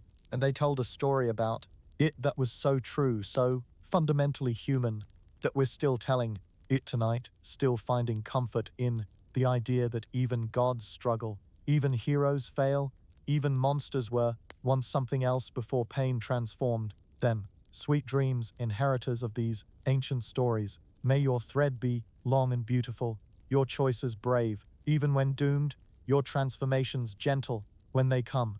And may you remember that every ending is also a beginning. Every cut thread becomes part of the great tapestry that connects us all. Sleep well and let these old gods and older stories guard your rest. Tomorrow you'll wake and continue your own myth, the one you're living right now, the one that's both uniquely yours and eternally human. The stories never really end. They just pause, waiting for the next voice to tell them, the next ear to hear them, the next heart to recognize itself in these ancient patterns of love and loss, mortality and meaning. Good night. But wait, there are more stories to tell, more gods to meet, more mortals to mourn. Let these additional tales carry you deeper into sleep, into the place where dreams and myths intertwine. Let me tell you about Psyche and Eros, though not as a simple love story, but as a journey through doubt, divine jealousy, and the tasks that seem impossible until love makes them possible. Psyche was so beautiful that people stopped worshipping Aphrodite to worship her instead. This was not Psyche's choice. Beauty is not something you do, but something that happens to you. But the gods don't care about such distinctions. Aphrodite, enraged, sent her son Eros to make Psyche fall in love with something horrible. But when Eros saw Psyche, he accidentally pricked himself with his own arrow and fell deeply in love. He arranged for an oracle to declare that Psyche would marry a monster so terrible that even the gods feared him. Her parents, devastated but obedient to divine will, dressed her in funeral clothes and left her on a mountaintop to await her monstrous husband. The west wind carried Psyche to a magnificent palace where invisible servants attended her every need. Her husband came only in darkness, making her promise never to look upon him. His voice was gentle, his touch tender, and Psyche was happy in this strange marriage where she knew her husband's soul, but not his face. But her sisters, visiting her magical palace, planted doubt. What if he really was a monster? What if he came in darkness, because his true form was hideous? They convinced her that she needed to see him, to kill him if necessary before he devoured her. So, one night, Psyche lit a lamp and held a knife, ready to strike. But instead of a monster, she saw Eros himself, the most beautiful of the gods. A drop of hot oil from her lamp fell on his shoulder, waking him. Seeing her betrayal, the lamp, the knife, the broken promise, he flew away, saying that love cannot live with suspicion. Psyche searched everywhere for him, eventually coming to Aphrodite's temple. The goddess set her 4 impossible tasks. First, sort a huge pile of mixed grains by morning. Ants, taking pity on her, did the work while she slept. Second, gather golden wool from murderous sheep. A river reed whispered to wait until noon when the sheep slept. Then, gather wool caught on bushes. Third, fetch water from the source of the Styx where it burst from a cliff guarded by dragons. Zeus's eagle, remembering a kindness from Eros, fetched the water for her. Fourth, and finally, journey to the underworld and get a box of Persephone's beauty for Aphrodite. This last task included its own trap. After successfully navigating the underworld with help from Pityesh, a talking tower that gave her exact instruction, Psyche couldn't resist opening the box to take a little beauty for herself, thinking it would help win Eros back. But the box contained not beauty but Stygian sleep, and she fell into death-like unconsciousness. Eros, healed and unable to stay away, found her and woke her with a prick from his arrow. He appealed to Zeus, who made Psyche immortal so she and Eros could be together properly. Even Aphrodite was reconciled, since Psyche's transformation into a goddess meant mortals would stop inappropriately worshipping her. Psyche's name means soul, and her journey is the soul's journey toward love. She had to lose simple happiness to gain complex joy. She had to complete impossible tasks that became possible through unexpected help. She had to die symbolically to be reborn divine. The story tells us that love requires both trust and truth, that doubt can destroy but also transform, that the journey to real love involves tasks that seem impossible until grace, in the form of ants, reeds, eagles, and towers, appears to help. Now let's speak of Bellerophon, who rode Pegasus and killed the Chimera, but whose story is really about the danger of believing your own legend. Bellerophon started as an exile. He had killed someone, his brother, or a tyrant, depending on the version, and fled to King Proetus for purification. But Proetus's wife tried to seduce him, and when he refused, she claimed he had tried to rape her. Proetus, bound by hospitality laws not to kill, Bellerophon directly sent him to his father-in-law King Iobatus with a sealed letter, requesting that the bearer be killed. Iobatus, also bound by hospitality laws not to kill, Bellerophon directly sent him to his father-in-law King Iobatus with a sealed letter, requesting that the bearer be killed. Iobatus, also bound by hospitality since he'd already welcomed Bellerophon before reading the letter, decided to send him on impossible quests instead. First, kill the Chimera, a fire-breathing monster with a lion's, goat's body and serpent's tail. Bellerophon knew he couldn't face it on foot, so he sought Pegasus, the winged horse born from Medusa's blood. With Athena's help, she gave him a golden bridle in a dream. He tamed Pegasus and flew above the Chimera, raining arrows until it died. Iobatus sent him on more quests, fighting the Solymi, defeating the Amazons, surviving an ambush by the kingdom's best warriors. Bellerophon succeeded at everything, largely thanks to Pegasus, allowing him to attack from Elitires, the air, beyond retaliation. Finally convinced that someone the gods so clearly favored couldn't be all bad, Iobatus gave Bellerophon his daughter in marriage, and half his kingdom. Bellerophon should have lived happily ever after, but success corrupted him. He began to believe he deserved a place on Olympus, that his achievements made him equal to the gods. He tried to fly Pegasus to the home of the gods. Zeus sent a gadfly to sting Pegasus, who bucked Bellerophon off. The hero fell to earth, landing in a thorn bush that blinded and crippled him. Pegasus made it to Olympus alone, becoming Zeus's thunderbolt carrier. Bellerophon off. The hero fell to earth, landing in a thorn bush that blinded and crippled him. Pegasus made it to Olympus alone, becoming Zeus's thunderbolt carrier.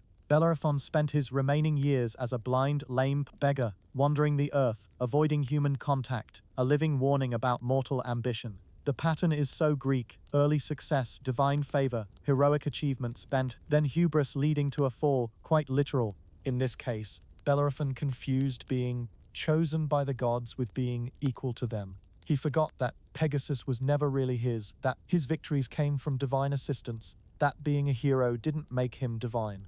His story reminds us that our tools and advantages aren't us. Bellerophon with Pegasus was unbeatable. Bellerophon without Pegasus was just a plan who used to be someone. The height of our rise often determines the distance of our fall. Let me tell you about Clytemnestra, usually vilified as the murderous wife, but who was also a woman who lost everything to male pride and took terrible revenge. Clytemnestra's husband, Agamemnon, sacrificed their daughter Iphigenia to get favorable winds for Troy. He tricked them, saying Iphigenia would marry Achilles, then killed her on the altar. Clytemnestra had to live with the man who murdered their child for military advantage. For 10 years, while Agamemnon was at Troy, Clytemnestra ruled Mycenae and planned revenge. She took Aegisthus as a lover. He had his own reasons to hate Agamemnon. Together they waited, a decade of preparation for one moment of justice. When Agamemnon returned, bringing Cassandra as his war prize, Clytemnestra welcomed him with purple cloth and honeyed words. She led him to the bath where, tangled in a net-like robe, he was helpless. She struck him with an axe 3 times, once for each of her dead children, Iphigenia and 2 others in some versions. She killed Cassandra too, the innocent prophetess who had seen it coming but couldn't prevent it. Clytemnestra stood over the bodies, blood spattered, and justified herself to the chorus. She felt no guilt, only satisfaction at justice done. Later, her son Orestes would kill her for killing his father, continuing the cycle of vengeance. But in her moment, Clytemnestra was magnificent in her rage, articulate in her reasoning, unrepentant in her revenge. She's terrifying because her violence came from love for her murdered daughter, rage at her daughter's murderer. She shows that mother's grief can become monstrous, that women's anger can destroy kingdoms, that justice and revenge can be indistinguishable. And now, truly, we reach the end of our nighttime journey through Greek mythology. These stories have lasted 3,000 years, not because they're pretty or comfortable, but because they're true, not factually true, but emotionally, psychologically, spiritually true. They tell us that gods can be petty, that heroes can fail, that monsters might be victims, that transformations can be salvation or punishment or both. They say that love destroys as often as it creates, that justice and revenge are twins, that knowing the future doesn't mean you can change it. Most importantly, they tell us we're not alone in our struggles. Every pain you felt, someone felt 3 millennia ago and made a story about it. Every joy, every fear, every confusion about what it means to be human, it's all there in these ancient tales. So as you finally drift towards sleep, remember that you're part of this great tradition of humans, trying to make sense of existence through stories. Your life is its own myth in progress, with its own gods and monsters, its own transformations and revelations.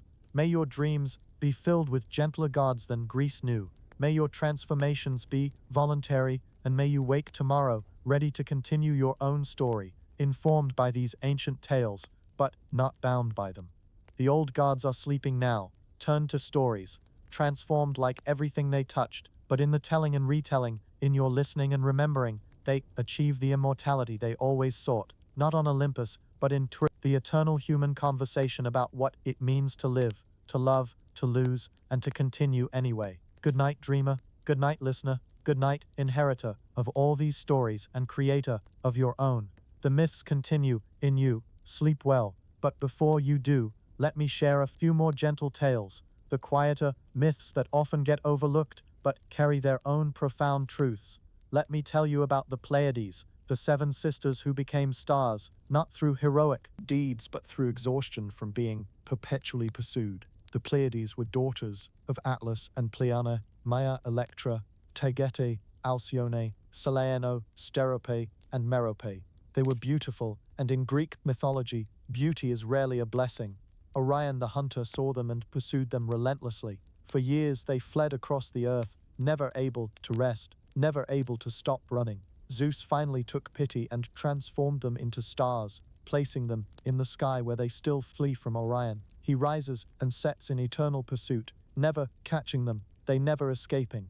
But at least in the sky their flight became dance, their exhaustion became light. 6 stars shine brightly, but the 7th, Merope, shines dimly. She hides her face in shame because she was the only sister who married a mortal, while her sisters loved gods. Or perhaps she mourns her mortal husband, knowing that, unlike her sister's divine lovers, he died and left her alone even into the sky.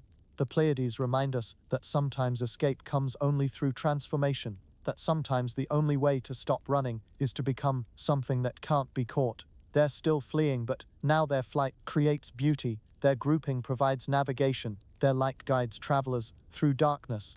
Now let's speak of Halcyone, whose grief created the halcyon days, those peaceful winter days when even the sea holds still. Halcyon was the daughter of Aeolus, keeper of the winds. She married Sex, son of the morning star, and they were so happy together that they called each other Zeus and Hera, playing at being gods. This hubris angered the real Zeus and Hera, who decided to punish them. When Sex sailed to consult an oracle, Zeus struck his ship with lightning. Sex drowned, his last thoughts of Halcyon. Meanwhile, Halcyon prayed daily at Hera's temple for his safe return, not knowing she prayed for a dead man. Hera, moved by these prayers for the impossible, sent a dream through Morpheus to tell Halcyon the truth. The dream showed Sex wet and dead, telling her to stop praying for his return and to mourn him properly. Halcyon ran to the shore where she used to watch for his ship. She saw a body floating towards shore and recognized Sex. In her grief, she leaped into the sea to join him. But the gods, perhaps feeling they'd been too harsh, transformed both into kingfishers, halcyon birds. Every winter, Halcyon lays her eggs in a nest on the sea. Aeolus, her father, calms the winds for 14 days so his daughter can nest in peace. These are the halcyon days, a period of unusual calm in winter, born from a father's love for his transformed daughter. The story shows that even in punishment, there can be mercy. Halcyon and Sex are together, still, transformed, but not separated. Their love created a recurring peace, a regular respite from winter storms. Sometimes grief becomes something useful, something that helps others weather their own storms. Let me tell you about Amalthea, the goat who nursed infant Zeus, whose horn became the cornucopia, endless abundance from a simple animal's care. When Rhea hid baby Zeus from Cronus, who was eating his children, she gave him to Amalthea to nurse. This wasn't a divine goat, just a regular goat on Crete who happened to have milk when a god needed it. Amalthea fed Zeus, asking nothing in return. Young Zeus, playing too roughly as divine children do, accidentally broke off one of Amalthea's horns. To compensate, he made the horn magical. It would forever provide whatever food or drink its owner desired. This became the cornucopia, the horn of plenty. When Amalthea died, even magical goats are mortal. Zeus placed her among the stars as Capella. He used her skin to make the Aegis his protective shield. Every part of her continued serving, protecting, providing, even after death. Amalthea represents every humble creature who provides care without recognition. She wasn't a goddess or a nymph, just a goat who gave milk to a crying baby. But that simple act of nourishment enabled Zeus to grow strong enough to overthrow the Titans and reshape the cosmos. The cornucopia reminds us that abundance can come from loss. Amalthea lost her horn but created endless plenty. Sometimes what's taken from us becomes the source of provision for others. Now let's talk about Chloris, who became Flora, the goddess of flowers, transformed from grief to growth. Chloris was a nymph, the only survivor when Niobe's sons were killed by Apollo's arrows. She survived because she turned pale with fear, and Apollo, seeing her pallor, Chloris born means pale green in Greek, spared her. But survival when everyone else dies is its own kind of death. She wandered alone until Zephyrus, the west wind, fell in love with her. Unlike the violent abductions common in Greek myth, Zephyrus courted her gently. He brought her soft breezes, sweet scents, the promise of spring. She married him and was transformed into Flora, goddess of flowers. As Flora, she made flowers bloom with her breath. Where she walked, color returned to the world. She gave Hera the golden apples for her wedding, helped Juno conceive Mars by touching her with a magical flower, and created the flower that would become Narcissus. Chloris Flora shows that survival can lead to thriving, that those who escape tragedy can become sources of beauty. She went from being defined by what she escaped to being defined by what she created. Every spring, her transformation from survivor to creator repeats itself. Let me tell you about Lampetia and Phaethissa, the sisters who tend their father's cattle and weep amber tears for their dead brother. These daughters of Helios and Neaera were given one job: tend their father's sacred cattle on the island of Thrinacia. 350 white cows and 350 white sheep, numbers that never changed. They never bred, never died, just existed in perfect, eternal stasis. When Odysseus's men slaughtered some of these cattle, despite warnings, Lampetia immediately reported to her father. The men were destroyed, but that's not the sisters' main story. Their brother was Phaethon, who convinced Helios to let him drive the sun chariot. He lost control and nearly burned the earth before Zeus struck him down with lightning. Phaethon fell into the Eridanus river, where his sisters found his body. The sisters wept so long and hard by the riverbank that the gods transformed them into poplar trees. But even as trees, they continue crying.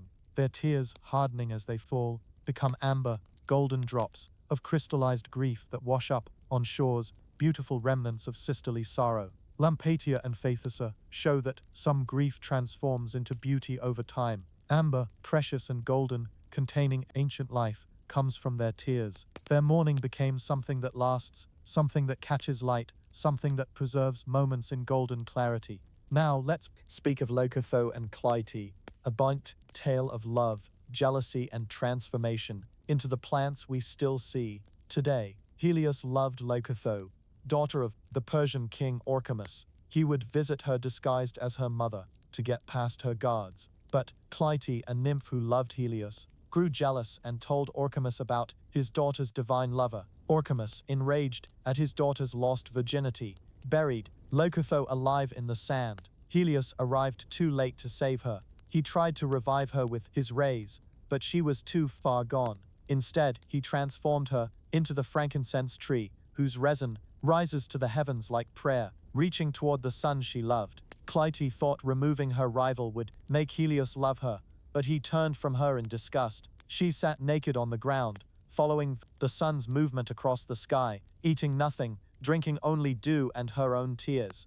After 9 days, she transformed into the heliotrope sunflower, forever turning her face to follow the sun that would never love her back. This story shows how jealousy destroys both its target, its holder. Leucotho became something precious that reaches heaven. Clytie became something that eternally seeks what it can never have. Both transformations preserve their essential natures, one ascending, one yearning. Let me tell you about Cyparissus, the boy whose grief over an animal created the cypress tree, symbol of buoyant mourning. Cyparissus was beloved by Apollo, who gave him a sacred stag as a companion. The stag had golden antlers and jeweled collar, completely tame, wandering freely through the countryside. Cyparissus loved this creature more than anything. One hot summer day, the stag lay sleeping in the shade. Cyparissus, hunting, threw his javelin at what he thought was wild game in the bushes. The spear struck the stag. As it died, it looked at Cyparissus with recognition and forgiveness, which made the boy's grief unbearable. Cyparissus wanted to die. Apollo tried to comfort him, telling him the death was accidental, that grief should be proportional to fault. But Cyparissus asked to mourn forever, to have his tears never cease. Apollo, unable to deny the boy anything, transformed him into the cypress tree. The cypress weeps resin like tears, stays green in winter as if immune to seasonal change, and has become the tree planted in cemeteries. Cyparissus got his wish, to mourn eternally, to be present at every grief, to provide shade for the sorrowing. His story tells us that some grief can't be consoled, only transformed. The cypress doesn't overcome mourning, but embodies it, making it beautiful, useful, providing comfort to others who grieve. Now let's talk about Phaon, the ferryman made beautiful, whose story is about the burden of unearned gifts. Phaon was an old, ugly ferryman on Lesbos. One day, an old woman asked for passage but had no money. Phaon ferried her anyway, showing kindness without expectation of reward. The old woman was Aphrodite in disguise. As reward, Aphrodite gave Phaon an alabaster box of ointment that would make him irresistibly beautiful. He used it and became the most handsome man in Greece. Women threw themselves at him, including supposedly the poet Sappho, who leaped from a cliff when he rejected her. But unearned beauty was a curse. Phaon hadn't grown into it, didn't know how to handle the attention, couldn't distinguish between those who loved him and those who loved his appearance. He fled to Sicily to escape the chaos his beauty caused. Living in exile from his simple ferryman's life, Phaon shows that gifts from gods are always double-edged. The beauty that seemed like reward became burden. He went from invisible to too visible, from ignored to unable to be left alone. Sometimes the greatest gift is not receiving what we think we want. Let me share the story of Chiana, whose beauty attracted 2 gods on the same day, leading to divine children and mortal doom. Chiana was so beautiful that both Apollo and Hermes fell in love with her on the same day. Hermes, impatient, put her to sleep with his caduceus and took her immediately. Apollo, disguised as an old woman, came to her that night. From these unions, she bore twins, Autolycus, Hermes' son, who became a master thief, and Philemon, Apollo's son, who became a master musician. Having sons by two gods made Chiane arrogant. She claimed she was more beautiful than Artemis since two gods desired her while Artemis remained virgin. Artemis, never one to accept insults, shot Chiane through the tongue that spoke the blasphemy. Chiane's father Daedalian, not the craftsman, was so grief-stricken that he threw himself from Mount Parnassus. Apollo transformed him into a hawk, a bird that attacks other birds as Daedalian wanted to attack everyone in his grief. Chiane's story warns about confusing desirability with value. Being wanted by gods didn't make her divine. Having divine children didn't make her immortal. The very thing she boasted about, her attractiveness, to gods, became her destruction. Now let's speak of Roeo, who was cast out pregnant but found divine providence in unlikely places. Roeo was loved by Apollo and became pregnant. Her father, refusing to believe the child was divine, placed her in a chest and cast her into the sea, the standard ancient Greek solution to inconvenient pregnancies. But Apollo guided the chest to the island of Delos, where he was particularly honored. There Roeo gave birth to Aeneas, who became a priest of Apollo with a special gift, the ability to turn anything into wine, wheat, or oil. During the Trojan War, Agamemnon wanted to kidnap Aeneas to supply the Greek army, but Apollo helped him escape. Roeo herself became a respected figure on Delos, proof that divine providence can work through human cruelty. Her father tried to drown her, but she landed exactly where she needed to be. The chest meant to be her coffin became her vessel to a better life. Her story shows that sometimes rejection redirects us toward our proper place. What seems like abandonment might be guidance. The current that carries us away from one shore might be taking us to another. Let me tell you about Arne, who was transformed into a jackdaw for choosing gold over family. Arne betrayed her island home of Siphanos to King Minos for gold. The gods, disgusted by her greed, transformed her into a jackdaw, a bird known for stealing shiny objects. She got to keep her love of glittering things, but lost everything else. The jackdaw still collects shiny objects, unable to resist their gleam, but can never spend them, never benefit from them. Arne remains forever wealthy, in worthless treasures, surrounded by shine, that provides no warmth, no food, no companionship. Her story is simple, but profound. She chose gold over people, and became something that can have gold, but never people. The transformation didn't change her nature, just revealed it. She was always someone who valued things over relationships. Now she's literally that. Now let's talk about the Meniades, three sisters who refused to worship Dionysus and paid with their sanity and form.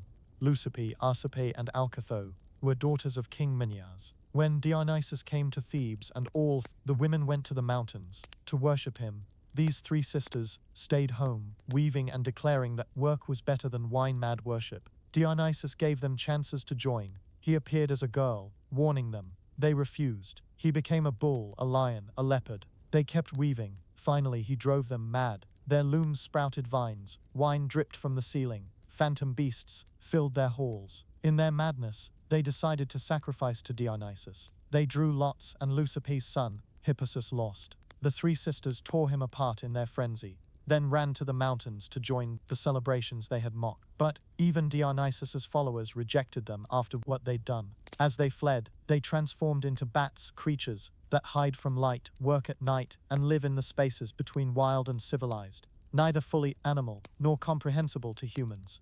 The Meniades show that refusing to acknowledge certain forces doesn't make them go away. They thought they could ignore divinity through domestic duty, but divinity invaded their domesticity. Their weaving, symbol of civilization and order, became the setting for their descent into chaos. Let's speak of Paramele, who was saved by transformation when her father tried to kill her. Paramele was loved by the river god Achelous. When her father discovered she was no longer virgin, he threw her from a cliff into the sea. As she fell, she called to Achelous, who caught her in his waters. But mortal flesh couldn't survive in divine waters. So Achelous begged Poseidon to transform her. Poseidon turned her into an island that bears her name, forever held in Achilles' embrace as he flows around her. As an island, Paramele provides refuge for sailors, solid ground in flowing water. What was meant to destroy her, being thrown into water, became her salvation. Her father tried to make her nothing. She became land itself. The transformation preserved not just her life, but her relationship. Achilles still holds her. His waters still surround her. They're together eternally, just in forms no one expected. Sometimes love requires changing shape to survive. Now let me tell you about Dryop, who picked the wrong flower and became the tree she injured. Dryop was happily married with a baby son when she went walking by a lake. She saw a lotus tree with beautiful flowers and picked some for her child to play with. The tree bled. It was Lotus, a nymph who had been transformed to escape Priapus's assault. Dryop tried to run, but her feet rooted to the ground. Bark crept up her body as she transformed into a black poplar tree. She had just enough time to tell her husband never to let their son pick flowers, never to trust that trees are just trees. Her husband and son visited her daily. Her son played in her shade. She could shelter him but never hold him again. The transformation wasn't punishment exactly. She hadn't known the lotus was lotus, but consequence. Ignorant harm still causes harm. Dryope reminds us that the world is full of hidden stories, that what seems like simple nature might be transformed pain. Every tree might be someone, every flower might bleed. Gentleness isn't just kindness but recognition that we don't know what we might hurt. Let me tell you about Myrrha, whose forbidden desire led to the birth of Aphrodite's beloved and her own transformation into the tree that weeps perfumed tears. Myrrha fell in love with her father, King Cinyras. This wasn't natural desire, but divine punishment. Either Aphrodite was angry at Myrrha's mother for boasting, or the fates spun this thread. Myrrha tried to hang herself, but her nurse saved her and, horrified but pitying, helped arrange encounters with Cinyras in darkness where he didn't know his lover's identity. When Cinyras finally discovered the truth, he tried to kill Myrrha. She fled, pregnant, and prayed to be removed from both life and death. The dark gods transformed her into the myrrh tree, whose resin is her tears, fragrant, valuable, used in perfumes and funeral rites. Her son Adonis was born from the tree, emerging from bark that split like a wound. He grew to be so beautiful that Aphrodite loved him, only to lose him to a boar's tusk. The cycle of desire and grief continued through generations. Myrrha's tears became precious, sought after, traded across empires. Her grief, transformed to resin, anoints the dead and perfumes the dimple living. Sometimes our shame becomes valuable to others. Our tears become treasure. Our transformation serves purposes we never intended. Now let's speak of Scylla, the sea monster, who was once a beautiful nymph, transformed by jealous love. Scylla was a lovely sea nymph who caught the eye of Glaucus, a fisherman who had become a sea god. But Scylla rejected him, finding his blue-green skin and fishtail disturbing. Glaucus went to Surf for a love potion, but Surf fell in love with him instead. When Glaucus rejected Surf for Scylla, the witch poisoned the pool where Scylla bathed. As soon as Scylla entered the water, 6 dog heads grew from her waist, barking and snapping. Her lower body became tentacles. She was trapped in the strait across from Charybdis, another monster. Scylla couldn't leave her strait. Ships had to pass between her and Charybdis, choosing which monster to risk. She ate 6 sailors from every ship that came too close, one for each head. She became the thing sailors feared most, through no fault of her own. But here's the plot tragedy. Scylla was conscious inside the monster. She knew what she'd been, remembered being beautiful, understood that she was killing innocent men. She couldn't stop the heads from feeding. Her consciousness was trapped in a body that acted against her will. Scylla represents everyone transformed by others' jealousy into something monstrous. She didn't ask for Glaucus's love or Circe's hatred. She became deadly because someone else couldn't handle rejection. Her story asks, who's the real monster? The pot, one who kills because they can't help it, or the one who created the killer? Let me share the tale of Caeneus, who was once Caeneus, whose transformation was both escape and trap. As we told earlier in brief, Caeneus was raped by Poseidon and wished to become a man, so it couldn't happen again. But let me tell you more. As Caeneus, he became not just male, but invulnerable. No weapon could pierce his skin. He stood in battles, letting spears shatter against him, laughing at mortality. But invulnerability bred arrogance. Caeneus set up his spear in the marketplace and demanded people worship it instead of the gods. He declared himself the only divinity worth honoring. The centaurs, at divine instigation or their own anger, attacked him at Pirithous' wedding. Since weapons couldn't hurt him, they buried him under entire trees, crushing him with the weight of a forest. Some say he died from suffocation.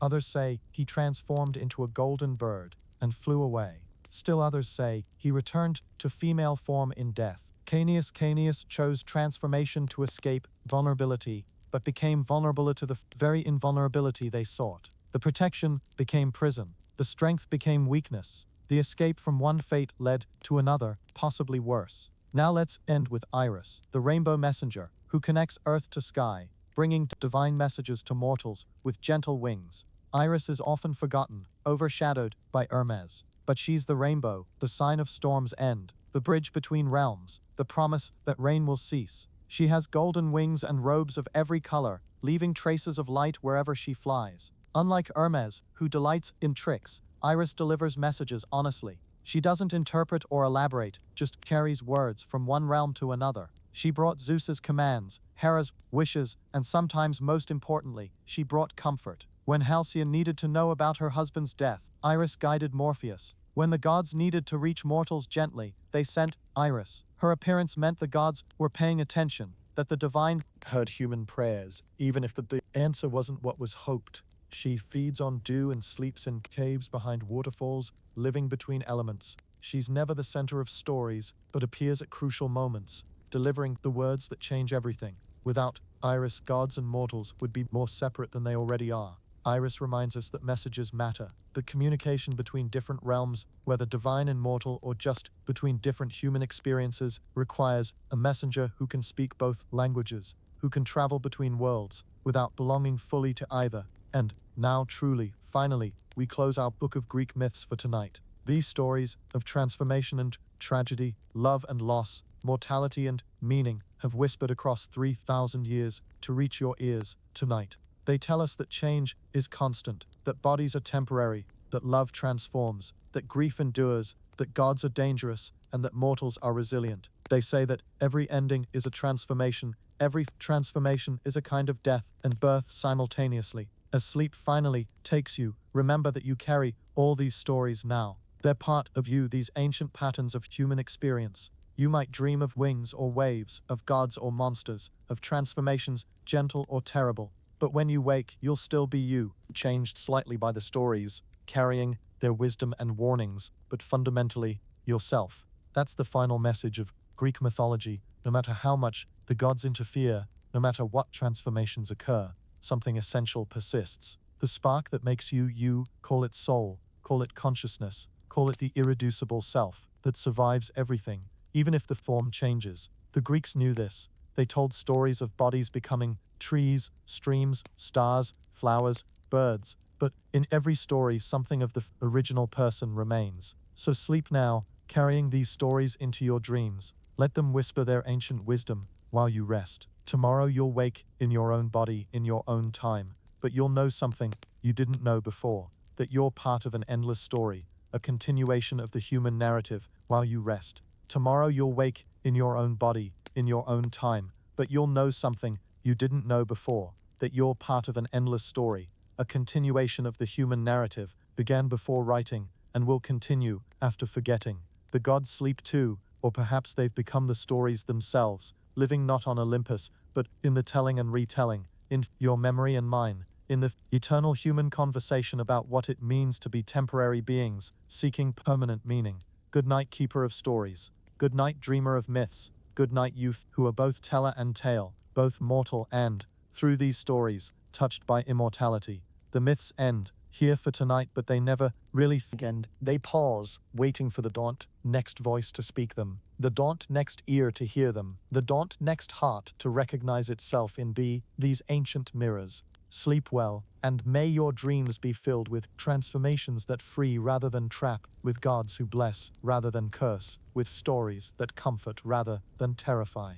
And if you meet any gods in your dreams, remember, don't challenge them to contests, don't claim to be their equal, and definitely don't pick any flowers without checking if they're actually nymphs first. Sweet dreams, modern mortal. The ancient stories guard your sleep.